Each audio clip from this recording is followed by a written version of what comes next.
Welcome to India, home to over 70% of the world's tiger population.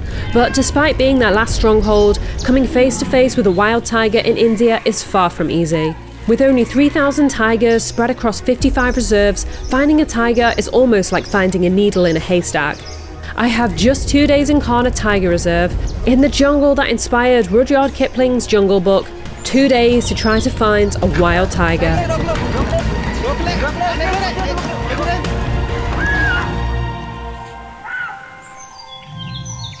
Our journey starts as we touch down at Jabalpur Airport, the closest airport to Kanha Tiger Reserve. We're here with an incredibly talented wildlife photographer who organises specialised tiger safaris across India. We hop in our transfer vehicle and hit India's notoriously lively roads, dodging tuk-tuks, dogs, motorcycles, cows, monkeys, and so much more. It's a 4-hour drive from Jabalpur to Kanha, so we make ourselves comfortable, watching as the sun dips lower in the sky and turns the landscape into a beautiful golden colour. Okay, so we have arrived in our jungle lodge. We've got a nice little desk here with tea and coffee and a kettle. There's a heater here which is on and it's lovely and warm. We have the bed here. Then we've got somewhere to put our luggage. Okay, I'm so excited about this. We've just been given some hot water bottles. We just pop them on the bed. That's amazing. The sink for doing our toothies. Then we have the bathroom in here, and the toilet, and a shower, and the towels. Amazing. By the time we arrive, darkness has fallen, and so we retire for an early night, as we have a long day ahead of us. It's a 5 a.m. wake up for us, and we navigate through darkness towards our jeep. Good morning. Good morning. Oh wow, here we are.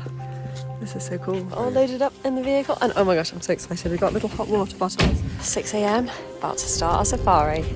We're staying at a jungle lodge which sits a mere 5-minute drive away from the gate to Kanha's Mucky Zone, one of 3 core zones within the reserve. As we have purchased full day passes into the reserve, of which there are only 5 available each day, we get to enter before everyone else and have this magical sunrise to ourselves.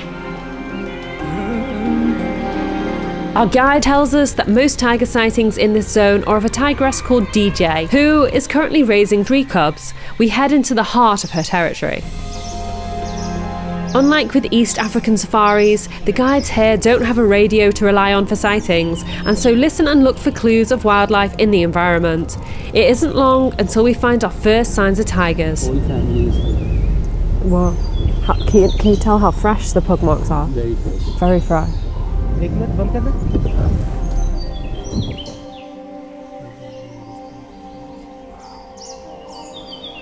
So we found some pug marks, family, and we are just tracking them through the forest. The tracks seem to head in the direction of DJ's favourite lagoon, but as we sit waiting, only a peacock makes an appearance. Whilst we wait, we encounter Kanha's forest rangers. They patrol the forest on elephants as this enables them to go off-road and trek deep into the inaccessible parts of the forest. Their goal is to monitor Kanha's wildlife and keep them safe from poachers. We wait a little longer, but as the minutes turn to hours, we decide to move on. Whilst we traverse through the jungle paths, keeping our eyes and ears peeled for signs of tigers, I remind myself to appreciate the beauty that's all around me. Kanha is so much more than just tigers, and if we focus too much on tigers, there's a danger that we stop noticing the small things, like these adorable chital deer fawns or the grey langurs that are often feeding right by the road. Then there's the Barasingha, also known as swamp deer. The subspecies that exists here can pretty much only be found in Kanha Tiger Reserve.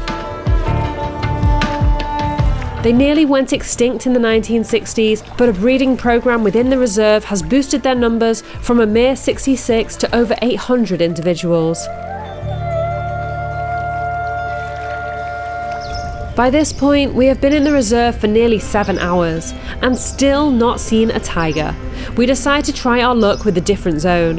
One of the benefits of a full-day safari, apart from the fact that you can stay within the reserve all day, even after everyone else has left at 11:30 a.m, is that you can visit any core zone that you like. And so we gradually make our way to the heart of the Kanha zone, where we've heard some tiger cubs have been spotted very recently. We find tracks and follow them through the forest.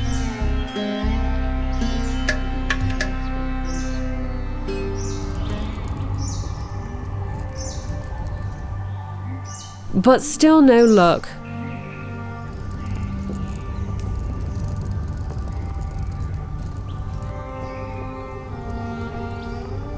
Just when I'm losing hope,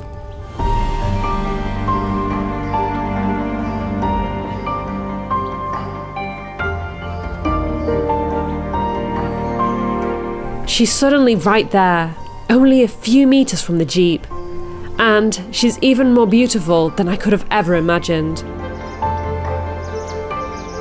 This pretty tigress is called Neelam.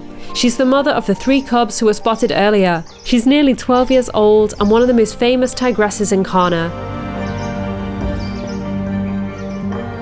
I find myself holding my breath as we lock eyes, in a moment that both lasts a few heartbeats and an eternity. And then, in a blink, as I'm adjusting my camera settings, she melts away into the jungle. We attempt to stay with her, but the thickness of the foliage makes it incredibly challenging to film her as she grooms herself beneath a tree. This is so exciting. After an entire morning of searching, 6 hours, not finally come across this beautiful female called Neelam. I am so excited. I was beginning to think I wouldn't see a tiger, and it's just amazing to have one. We're the only one here. We're the first people to find it, and we're the only one that's sighting all to ourselves. So fantastic. I feel so lucky to have shared that short moment with Neelam. On our way back to the mucky zone, we come across this guar, sometimes referred to as the Indian bison. He's absolutely huge and a little intimidating.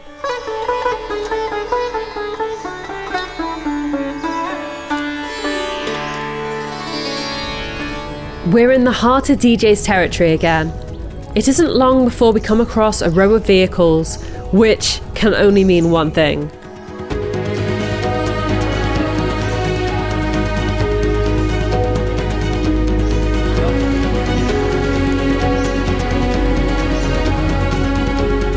My sighting of DJ is so brief. The quantity of cars here makes it challenging to maintain sight of her, and as we back off to make space for her, we decide to lose the crowds altogether and search for a more private tiger sighting. It's past 3:30 now, which means that the afternoon safaris have begun, and we're no longer only one of 5 vehicles within the reserve. Our decision quickly proves to be a good one as we stumble upon this sloth bear, who's ambling right towards us.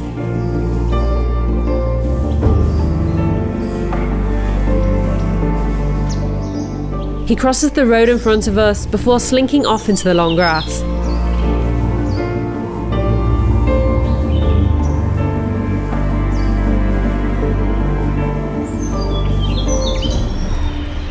We're in the Kisley zone now, and as the sun starts to set, we spot movement at the side of the road. I can't believe it. It's a porcupine. As they are mostly nocturnal, spotting a porcupine on safari is very rare.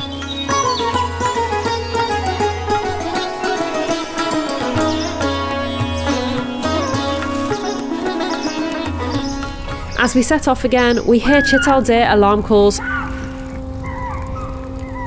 followed by, and then we see him. A magnificent male tiger in his prime. His name is M1 and he's 9 years old.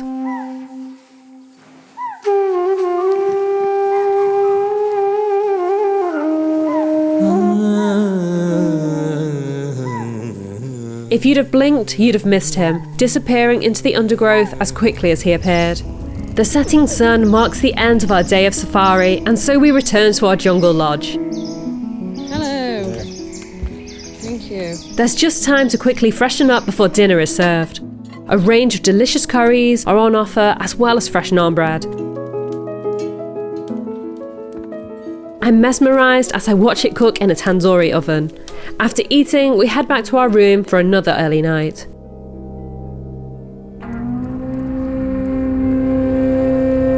So it is day 2 of our tiger safari. We got up again at 5:30 and we are heading out into Kanha National Park. Now the mornings can be very Oh wow! Chile, we've got our first wildlife sighting.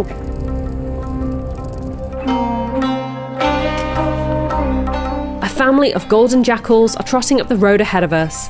In this early morning light, I can't help but think this sighting looks particularly beautiful.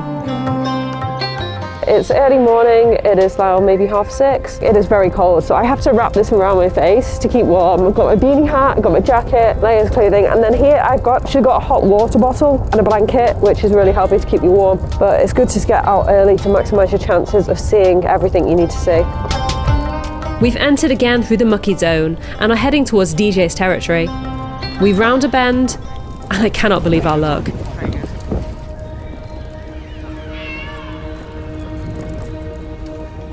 There are 2 tigers here, a male and a female. The female, who has just retreated into the bushes, is known as Sharmili, which means shy girl. The male, who is young, not yet fully grown, doesn't yet have a name as he hasn't established a territory yet. He's simply known as the son of MV3.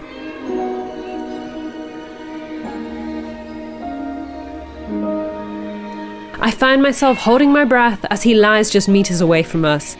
He's truly magnificent. Suddenly, he's up. Sharmili not far behind him.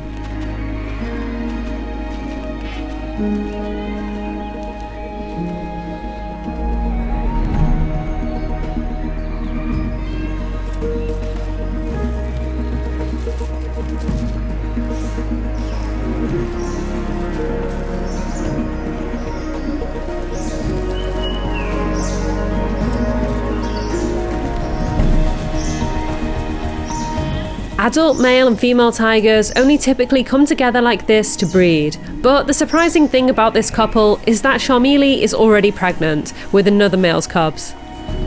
Male tigers will typically kill cubs that aren't theirs, so the guides think that Sharmili is coupling with this male in order to save her future cubs, as he now won't know that her future cubs won't be his. I can't help but admire her intelligence.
As the minutes pass by, more and more vehicles start to arrive, and the noise gets a little too much for Sharmili and her mate, prompting them to slink away into the forest.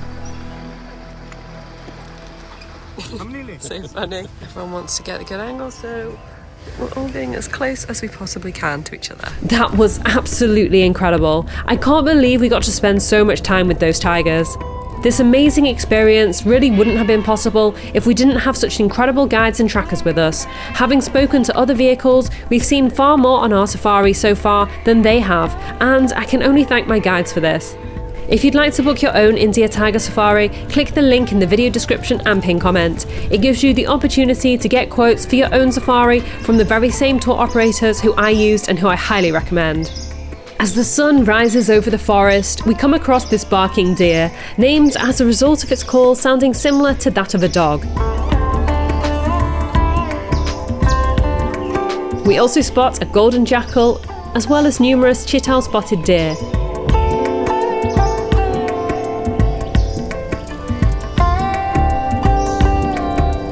Some alarm calls grab our attention, and we turn to see a herd of deer racing across the plains. We're surprised to see the unlikely pursuers are 3 domesticated dogs. They really shouldn't be here, as they compete with wild predators like tigers and jackals for food. It isn't long before we're on the trail of tigers once more, spotting fresh pug marks in the sand.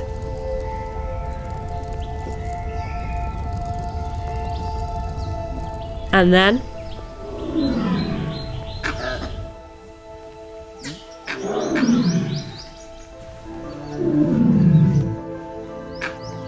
it's hard to describe the feeling of hearing a tiger roar from a few meters away. This male is letting everyone know that this is his territory.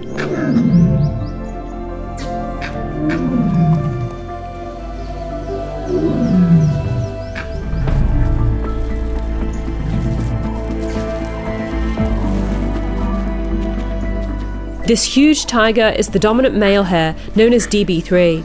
Our time together is so brief as he melts into the jungle. It's been a long, exciting morning that has left us keen for some lunch. We've stopped and we're having a nice little picnic lunch. The lunch has been prepared here, and to start with I'm going to have some soup. Soup is then followed by some sandwiches, boiled eggs and rice. We've heard news that DJ has recently been spotted.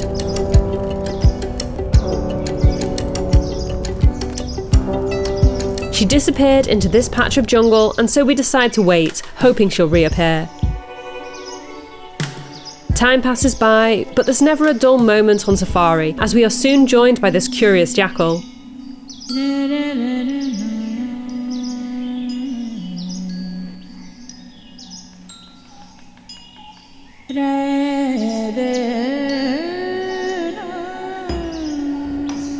The minutes soon turn to hours. Even the jackal runs out of patience.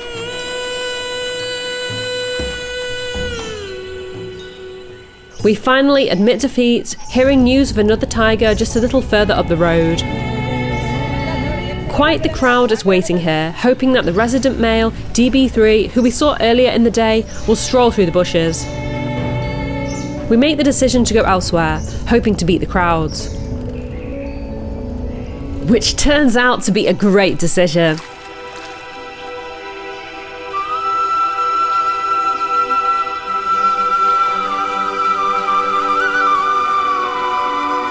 Not far from where we saw them this morning, we come across Sharmili and the young male.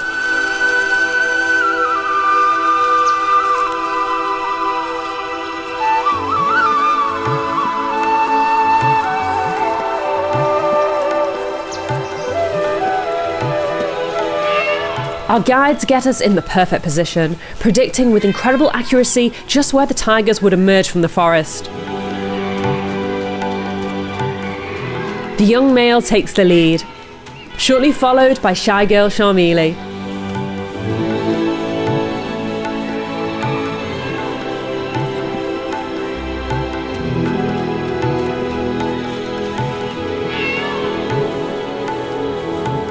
We watch in awe as the two tigers melt away into the jungle.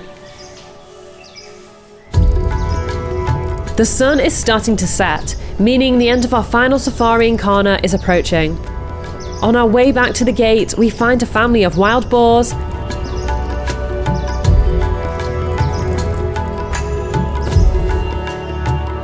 and a group of Barasingha stags who look particularly majestic in this golden hour light.